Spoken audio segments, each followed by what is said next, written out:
I'm Mary F. Coates, and I'm a painter, currently working out of Iowa City, Iowa, which is where I attended grad school.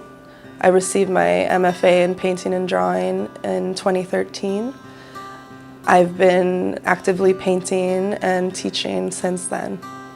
I've always felt like, almost like I have no choice but to paint and create.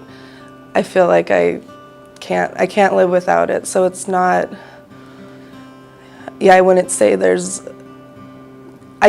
that I don't have goals, but it's something that I have to do no matter what, regardless of the outcome. It helps keep me sane and make sense of the world. For the past several years, I've been obsessed with variations of an art shape. And a lot of that initiated from architecture, and then it took on a life of its own. And it's something I'm constantly looking for anywhere I am, or if I'm on the computer out in the world. Once I started looking for this shape, it just was everywhere, and it still feels like it's everywhere I go. And there's something, I think, again, a lot of making work for me is helping my mental health and helping just, feeling okay in the world.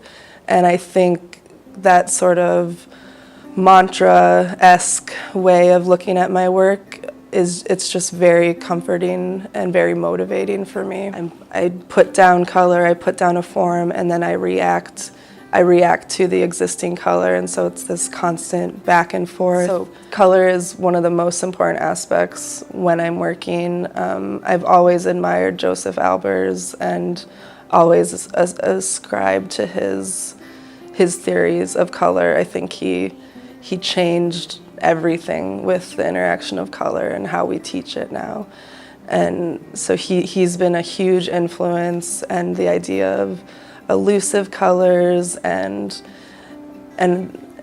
trying, I'm always interested in finding combinations where colors vibrate against each other, or the color changes within a shape based on what it's near, and I find that endlessly fascinating. So what I find most fascinating about that form and the variations of it is because it can be so many different things. It can be a space one can enter. It can also be, I like to think of it sometimes as a space that you want to enter, but sometimes the color interactions almost like hit you in the face and you can't go into it.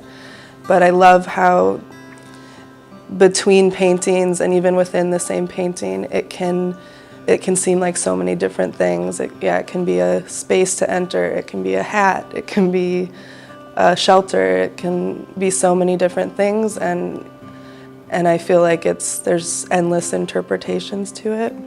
And I love that viewers interpret it in ways that I wasn't intending and I wouldn't think of. Mm-hmm. I always admired minimalist abstract painters, but I also found it terrifying. I think because I was so fascinated in it, and because there's a very small amount of factors making up the end result.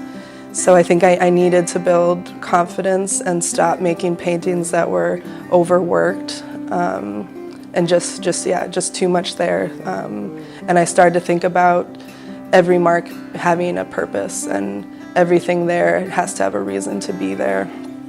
So through grad school, I think I came a long way in my understanding of color, and my paintings kept getting brighter and brighter and brighter, and color interactions became more important, and things continued to pare down to the point where the work has become very minimal. Anytime having the opportunity to show to the public is amazing and exciting, and it brings you out of your studio where we spend most of our time alone in our head, and the opportunity to show work and then especially get to speak to community members and speak to others about your work, it's such an honor, and it also helps you keep going and not get discouraged.